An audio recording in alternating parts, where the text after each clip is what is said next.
Өнгөрсөн 7 хоногт засгийн газар Эрдэнэс 5 толгойн ордны нийт хувьцааны 30 хүртэлх хувийг олон улсын зах зээлд гаргах шийдвэр гаргасан. Энэ хувьцааны нэрэлсэн үн ямар байх, зах зээлд их хэр зэрэг үнд хүрэхээс ихээхэн зүйл шалтгааллах юм байна. Эрдэнэс 5,536 ширхэг хувьцааг иргэдэд олгох шийдвэр гарсан. Тэгэхээр энэ хувь хэмжээ нэмэгдэх үгүй юу гэдэг нь үндэсний аж ахуйн нэгжүүдэд 10% өгөх хэсгээс одоо шалтгааллах юм. За учир нь улсын хурлын 39-р тогтоолд өөрчлөлт оруулах асуудал одоо өнөөдрөөс яригдж эхэллээ. Гол нь иргэд шийдлийг зөв болох. За иргэдэд мэдээлэл сайн төр өгөхийг одоо хүсэж байна. Одоо зөв шийдээс л гэж бодож байна. Ашигтай талаас нь. Тэгвэл одоо тэгэл бидний бас амжиргаанд хэрэг болох уу гэж бодож шүү дээ. Түүний амжиргааг л одоо дээшлүүлэхийн тулд бол одоо ажиллаж байгаа бол тэгэл шударгаар яг тийм л юм. Бид бол ер нь иргэдэд 10% өгөхийг өгж бодгоо 10-20% алин дээр гэж харж байна.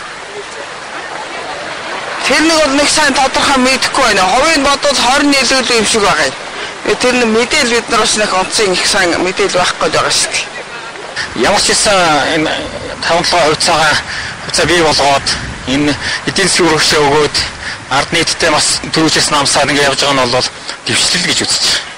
Явандаа бол сайжрах байх уу? Иймийг бид нар бас нэлээд тийм өөдрөгөөр бас бодох хэрэгтэй байх. Тавьж байгаа шаардлагуудыг бол ард түмэн бас харцлаа гал да. Ер нь тэр хувьцаа эдийн засгийн чиглэлийн боловсролын хүмүүс нэлээд өгөх шаардлагатай байна. Одоо бол ойлгохгүй ярьж байгаа хүмүүс ихэнх нь шүү дээ. Дэвшүүлэх нь зөв шүү дээ. Ер нь иргэдтэй л гол нь бол компаниуд бол мэдээж хүртээмжийнхаа хувьд бол Монгол улсын иргэдэд нь л дээрэгчдэж. Хапаас сайн мэдгүй байна. Бид нэрээс тэр хувьцааны талаар ямар ч мэдэхгүй байна. Яриад л уулмал өхнөл зөвл баг. Цэнхэр ягаан наслбаргээ зах зээлийн үед нэг бас өрийг бол авсан тэгээд ашиг нь үзээгүй. яг ашиг нь хараагүй та. Айл газар доромтой гурил комбинат өгсөн тэгээд шимтгэл гэж юу ч хэлээрээгүй ш. Тэгэл өнгөрсөн.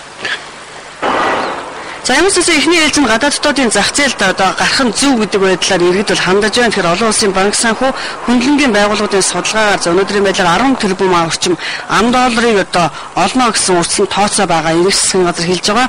Харин ажлын хэсэг арай өөр байр суурьтай байна. Засгийн газрын хувьд үндэсний анхны нэрэлсэн үнийг одоогоор тодорхой хэлээгүй байнамаа.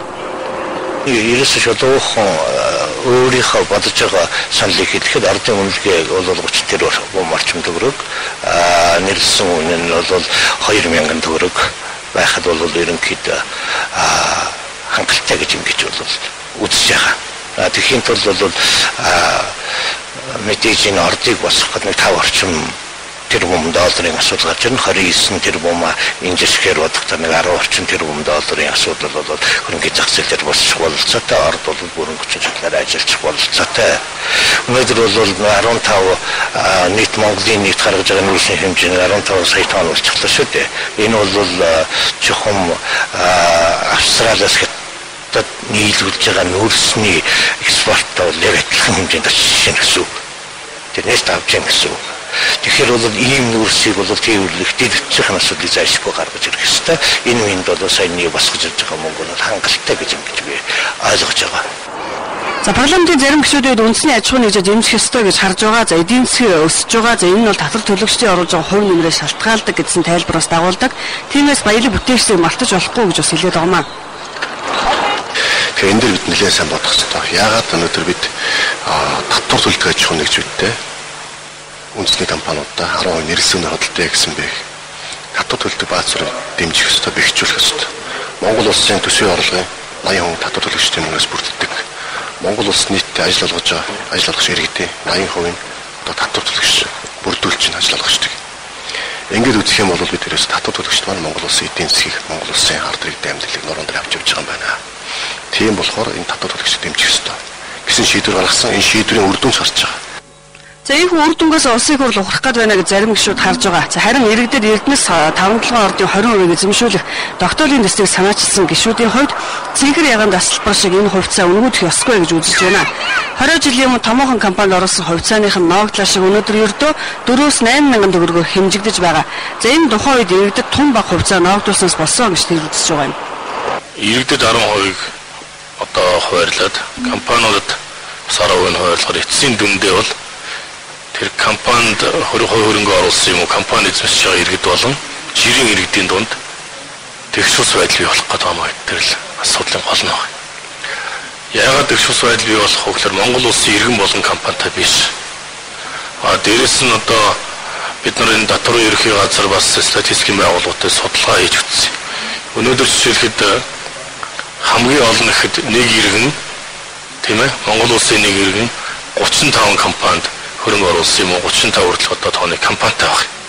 Тэгэхээр тэр иргэнд одоо ногдох хувьцааны тоо гэхэд хэрвээ хуваарлцсан тохиолдолд бол жирийн одоо иргэнд хуваарлсанаас асар зөрүүтэй тоо гарч байгаа байхгүй.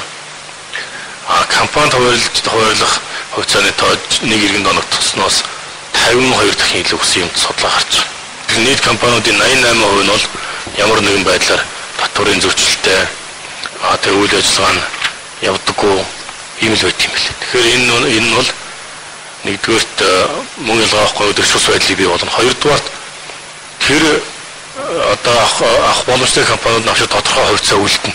Тэрийг яах вэ гэдэг нь бас ойлгомжтой байна. Ийхүү таван орд монголчуудад хэр үн цэнтэй очих вэ гэдэг нь парламентын төвшөнд одоо гол яригдж байна. Бизнес эхний хувьд 12% нь эзэмших сонирхлоо одоо байнга илэрхийлж байгаа. Харин бүх иргэдээ тамгатай тамгагүй гэж ялгалгүй 20% нь тэгш өгье гэсэн тогтоолын төсөл за нөгөө талдаа улсын хурлаас өмнө гаргасан 39-р тогтоолыг өөрчлөх хэсэг нь хэлцүүлгийн явцад тодорхой болно. Нүүрс төмрийн өдөрт экспортын гайлын татвар тогтоё гэсэн саналыг парламентын зарим гишүүд гаргаад байгаа. Гишүүдийн хувьд холбогдох тогтоолын төслийг санаачлан боловсруулад байна.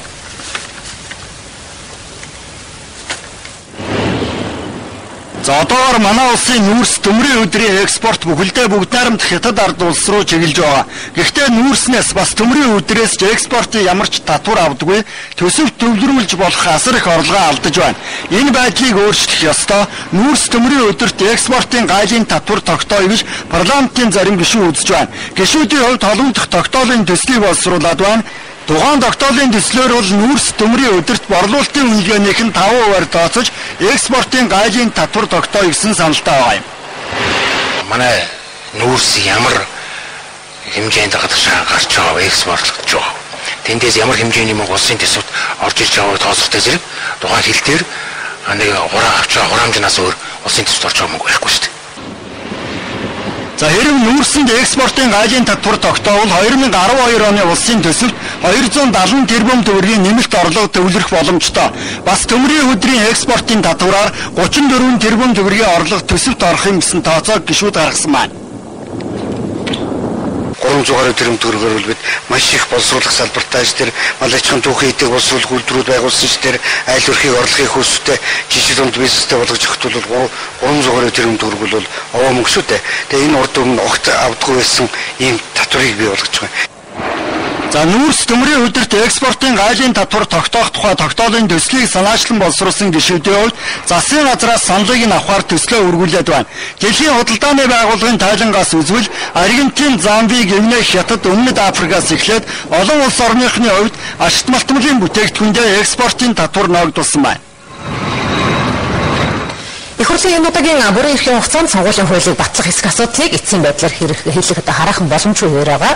Хуулийн өөрчлөлтийн талаар эрх барьж байгаа улс төрийн намууд эхний байдлаар тохиролцож байгаа ч гэсэн эцсийн хариуг их хурл батална. За парламентын түвшинд яригдж байгаа сонгуулийн хууль болоод улс төрийн намын рейтингийн асуудлаар Монгол Ардын намын байр суурийг одоо үзэгч тавхан төргий. 2008 онд дагаж мөрдсөн сонгуулийн хуулиар хөдөө орон нутгаас 56 хүн сонгогдсон байсан. Харин одоогийн хувилбараар энэ тоо 22-оор буурч 34 болох юм а. Тэгвэл нийслэлээс 20 хүн шууд мажоритар системээр их хурлын гишүүн болдог байсныг холимог хувилбараар 14 болгох саналыг Монгол Ардын нам дэмжиж байна.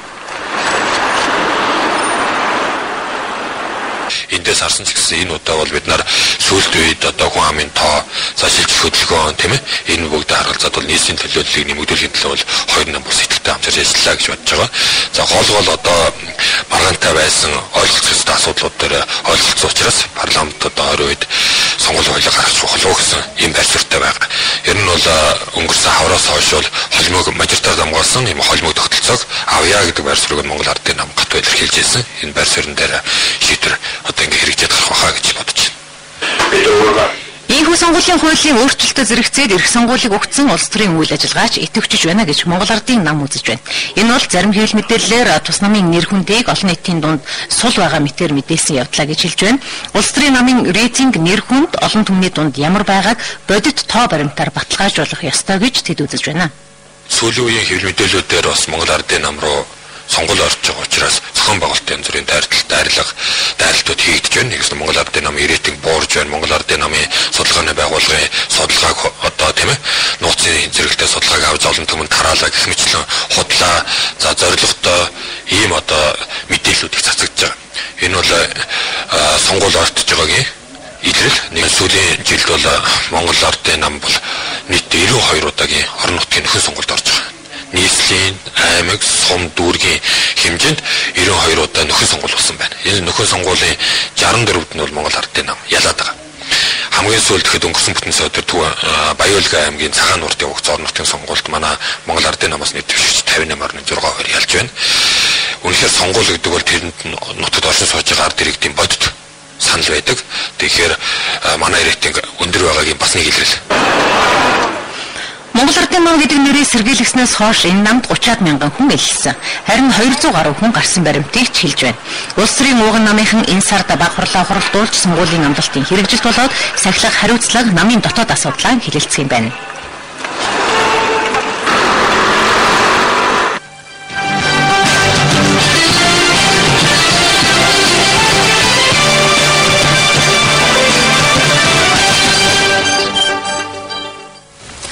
Азийн хэмжээний өргөн нэвтрүүлгийн холбоо дэлхийн 60 гаруй орны 210 гаруй радио телевизийг нээлттэй нэгтгэдэг. Тус холбооны 48 дахь удаагийн ерөнхий чуулга уулзалт бүгд найрамдах эмгэг улсад амжилттай болж өндөрлсөн байгаа. Монголын үндэсний олон нийтийн радио телевиз энэ өнөр айлын удирдах зөвлөлд 2 дахь удаагаан улиран сонгогдлоо. Манай улсаас гадна бүгд найрамдах Хятад ард улсын радио телевизийн хорооч удирдах зөвлөлд улиран сонгогдчихжээ. Тус холбооны удирдах зөвлөлд 14 орн багтдаг байна. Мэдээж удирдах зөвлөл багтна гэдэг энэ холбооны гишүүн орнуудын хамтын ажиллагаа стратеги төлөвлөгөөнд идэвхтэй оролцоно гэсэн үг. Нөгөө талдаа хамгийн олон гишүүнчлэлтэй орны хувьд ABU-гийн гишүүнчлэлийг өргөжүүлэх, мэдээлэл туршлага солилцох, хамтын ажиллагааг бус орнуудын радио телевизтэй өргөжүүлэхэд энэ байр суурь чухал гэж үздэг. Монголын үндэсний олон нийтийн радио телевиз 1991 онд ABU-д элссэн. Тус холбооны удирдах зөвлөлд 2 дахь удаагаан ажиллаж байгаа. Мөн Монголын үндэсний олон нийтийн радио телевизийн үндэсний зөвлөлийн 1 гишүүн тус холбооны стратеги төлөвлөлтийн хэлтсийн гишүүнээр ажилладаг. Энэ жилийн хурлаар ABU-гийн шинэ ерөнхийлөгчөөр бүгд найрамдах Солонгос улсын KBS телевизийн тэргүүн сонгогдсон байна. Монголын үндэсний олон нийтийн радио телевизийн хувьд бүгд найрамдах Солонгос улсын KBS телевизтэй хамтран ажиллах гэрээ байгуулсан. Цаашдын чиг хандлагч энэ хурлын үеэр илүү тодорхой яригдсан байна. Томоохон төсөл хөтөлбөр хамтран хэрэгжүүлэхээр боллоо. Эхний алхам болгож эх 12 дугаар сараас Монголын өвлийн талаар баримтат киног хамтран хийхээр төлөвлөжээ. Мөн Монголын үндэсний олон нийтийн радио телевизийн ерөнхий захирал ABU-гийн 48 дугаар ерөнхий чуулганд оролцох үеэрээ холбооны бүгд найрамд Герман улсын Deutsche Welle телевизтэй хамтран ажиллах стратеги нь илүү тодорхой болгосон байна. Ирэх Лондонгийн Олимпийг шууд дамжуулах эрхийгч Монголын телевизэд өгөх асуудлыг энэ холбооны ерөнхий чуулганы үеэр шийдсэн байна. Сүүлийн жилүүдэд илүү өргөжж байгаа Хорват Монголын харилцааны талаарх шин мэдээлэлээр бид цагийн урд мэдээллийн хөтөлбөр үргэлжлүүлж байна. Хоёр орны харилцаа хамтын ажиллагаа соёл урлагийн салбарт илүү эрчимжиж байна. Монгол-Хорватын хоорондын харилцаа улам өргөжж байна. Хорват улсын өргөмжит консулын газар Монголд аль биесээр үйл ажиллагаагаа явуулж эхэлсэн нь хамтын ажиллагааг ойртуулах бас нэг алхам болсон юм а. Монгол-Хорватын хамтын ажиллагааны хүрээнд хоёр орны соёл урлагийг таниулахыг илүүтэйгээр зорж байгаа. За энэ хүрээнд Загреб хотноо Монголын каллиграфч Жаминсүрэнгийн үзэсгэлэнг зохион байгуулсныг улс төр бизнесийн алдартнууд ирж сонирхсан байна. Энэ үзэсгэлэн Монголын уран бичлэгийн соёлыг харуулсан Загреб дахь анхны үзэсгэлэн гэж би бодож байна. Ерөн хоёр орны соёлын харилцаа илүү хөгжих нь хоёр талын иргэд бие биенээ илүү ойлгож мэдрэх чухал ач холбогдолтой гэж бодож байгаа. За Монголын бичих соёлын талаар энэгээр илүүтэй тайлбарлаж өгсөн Монголын соёлыг танихад түлхэц болж байна гэж Хорват улс дахь Монголын өргөмжит консул хэлсэн байна. Хоёр орны хамтын ажиллагааг соёл урлагийн салбарт хөгжүүлэх алхам Загреб хотноо энэхүү амжилттай эхэллээ. Харин монголчууд удахгүй Хорватын соёл урлагийн бүтээлтэй танилцах нэ. Эх 2012 оны 4-р сард Хорват улсын алдарт зураач Бруногийн үзэсгэлэнг Монгол улсад зохион байгуулахаар хоёр тал харилцан тохиролцсон байна. Нийслэл Улаанбаатар хот эрүүл Улаанбаатар болох зорилт тавьсан байгаа. Өөрөөр хэлбэл хотын иргэд орчны нөлөөллөөс олж өвдөхгүй, аюулд өртөхгүй байх нөхцөлийг бүрдүүлнэ гэсэн үг. Гэсэн ч Улаанбаатар хотын хувьд ахуйн хог хаягдлаа ачих машин хүрэлцэхгүй байгаа нь эрүүл хот байж чадах уугүй юу гэдгийг харуулах